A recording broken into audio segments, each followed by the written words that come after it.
Hello there, in today's video I'm going to be talking about the warship operated by the Royal Navy HMS Ocean and her recent, or soon-to-be, decommissioning and sale to Argentina. So firstly, let's talk about a bit about the basic information behind HMS Ocean and what she is. HMS Ocean is qualified as a landing platform helicopter, which as the name is very weird. In basic, she's a flat top that doesn't operate fighter jets, or an aircraft carrier doesn't operate fighter jets, but helicopters, but can also provide naval landing support to Royal Marines or troops that are landing via landing ships. She was built by Vickers Shipbuilding, now BAE, or now part of BAE, and correct me if I'm wrong on this. This is a Scottish word, and I am not Scottish, and I do not know how to pronounce this. Caverna Govan Shipyards. She was commissioned on the 30th of September in 1998. She's a landing craft, as I said, capable of operating helicopters and marines, and is therefore a very valuable asset to the Royal Navy as she is sort of a go anywhere, do anything sort of ship. She cannot provide any heavy weapon. She's not a heavy weapons platform, so to speak, but she can provide a very capable helicopter force and a very, very capable marine force, in my opinion. Royal Marines are some of the best trained troops around in regards to naval landing, and are very special in their role, even though they are being, cut down due to our lovely government in the UK here. Now, more about HMS Ocean. She's based on the design of the Illustrious class aircraft carrier, which was the UK's aircraft carrier from around the 70s till the mid-2000s. They were very small aircraft carriers capable of operating only a few aircraft, mainly the Harrier jump jet. Though they were only designed as submarine escort carriers for the Cold War, but came a bit too late almost, and were not capable of doing or operating on modern standards such as the US Nimitz carriers, which were also built in the 70s, but can by far, and probably will, operate up until the 20s, possibly even the 30s. Now, one thing that made HMS Ocean so cost-effective and special is that she was built by civilian standards. This means she wasn't super expensive, and there weren't a lot of safety precautions taken when building her, as there are in military standard built ships, which have double sealing and stuff like that to prevent a lot of flooding. She did not need that, as basically she's a very thin ship, tin can, designed to stay out. That she's not going to be in the front line of naval combat, and is not designed to be, be doing the classic battleship firing shells against each other or firing missiles at each other, even though that is, almost outdated today. She was a very affordable ship for her time, and still is today. Now let's talk a bit about the early history. In the year 2000, she took part in Operation Palliser, which was suppressing rebel activity in Sierra Leone. This was one of her first operations, in which she reportedly performed very well, providing support to soldiers on the ground in Sierra Leone. If you don't know where Sierra Leone is, it is in West Africa. In February 2002, interestingly actually, she landed a bunch of Marines on a Spanish beach, that being in the town of San Felipe, or near the town of San Felipe. This was an accident. This was not intended at all. These Marines were actually intended for the beaches of Gibraltar, but they missed and headed to the beaches of San Felipe. This was seen by some of the local media outlets as an invasion. Then she went on in 2003 to aid in the second invasion of Iraq, and escorted and supported one of the Invincible class aircraft carriers, HMS Ark Royal. Yes, for this she gained the Al-Fa honor, spelled A-L-F-A-W honor, which still stands with her and her namesake today. Now let's talk a bit about the operational capability and what specs HMS Ocean has. HMS Ocean is a fairly small ship. She's not very high and not very big as an actual warship, but she is very specialized. She's capable, as I said, of operating both helicopters, landing Marines, and actually operating and transporting the Harrier jump jet. Now I should clarify this. The Harrier jump jet normally takes off with a ramp or a short runway. This is not what HMS Ocean does. If you look at pictures of HMS Ocean, I'll try and show it on screen right now, she has a curved front, or a pointy front. This obviously is not good in comparison to the US LP, landing ships that had a flat front for Harriers to take off easily.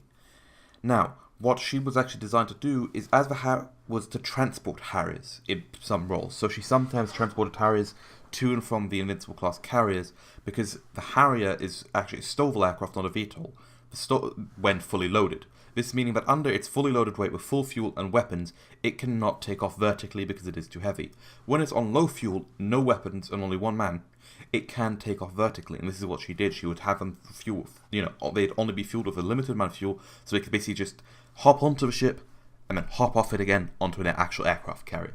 She was capable of doing this because she was a flat top and because she had a hangar and lifts capable of transporting these carriers up and down, because I'm quite certain these lifts were the same, or if not similarly designed as the lifts on the Invincible class carriers. Now, HMS Ocean is capable of operating 40 vehicles and 830 marines. Now, this of course can be pushed up in overload. Her armament consists of mainly self-defense weapons, this being 4 30mm DS-30 Mark II guns and 3 Phalanx Sea-Whiz cannons, which...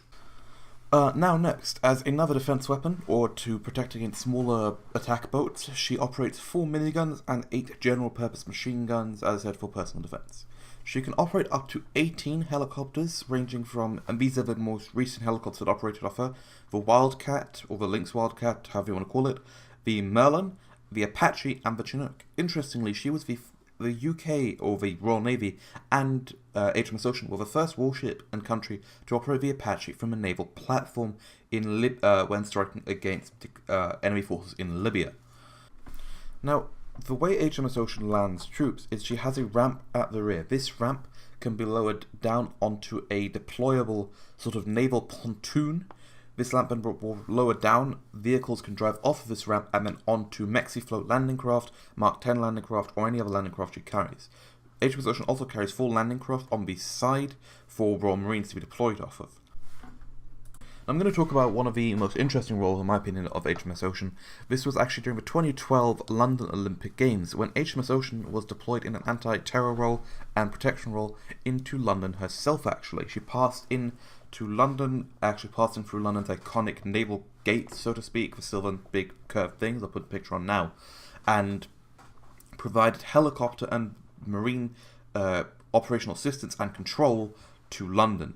She was, of course, assisted by local Eurofighter Typhoons and aircraft in covering airspace, but they were actually tasked with providing quick reaction forces in case of a terror attack, Now, let's talk about the decommissioning, and then I'll give you my personal opinion on HMS Ocean. HMS Ocean will be decommissioned in the spring of 2018. She is not going to be replaced at all with a like-for-like replacement. It is rumoured that one of the Queen Elizabeth aircraft carriers, HMS Prince of Wales, will or is already modified to support marines or naval landings. This does not mean that she will have a well deck, which means she can, a ramp at the back that can basically let ships go in and out, or a landing ramp at all. It is only rumours, and I cannot confirm this. It is what I've heard from multiple people and sources, that she, on the inside, her walkways are wider to support fully equipped soldiers, and that reportedly she has equipment to support this as well. I cannot confirm that. I'm talking about solely rumours. Now, in 2017, it was reported that HMS Ocean is going to be sold to Brazil for £80.3 million. She is going to be replacing Brazil's aging aircraft carrier, the Sao Paulo, which previously was the Clemenceau aircraft carrier from France. The Sao Paulo was decommissioned, or basically said they will no longer be operating her, in late 2017 after multiple issues with fires, operational issues, and refit issues. Now let me give you my personal opinion on HMS Ocean. HMS Ocean is my personal favourite ship in the Royal Navy currently and ever. I really like her design. I really like her small, compact and cheap, but very capable role. And in my opinion, it is bloody ridiculous that the government is decommissioning her now. She was refitted only recently and should therefore be able to operate up until the 2020s or mid-2020s. I think, in my opinion, the government should operate her up until 2020, when HMS Queen Elizabeth will be firstly operational with fighter aircraft. I'll be making another video on HMS Queen Elizabeth another time, talking about her and her capability. So, I really like HMS Ocean. In my opinion, she's a beautiful ship, she's a capable ship, and has a great crew, and has a great history. She has she has happy moments, or blunders, such as the San Felipe naval invasion, but has also supported, important military operations in this country's recent history. she's capable of doing something that no other ship in the Navy can do right now, and this is that sort of do-all role. She can provide heavy helicopter support. If need be, probably in the future, she could probably transport VTOL F-35s to, the QE carriers if need be. They will not be able to do that, and she could be modified to do a bunch of different roles and should have been kept in service. It is a shame that we're decommissioning her, but I hope this video you've enjoyed this video, and this has given a bit of clarification on what HMS Ocean did, if you've seen what she is in media recently, and what she can do. Thank you very much for watching, and I hope you've enjoyed. I will see you next time.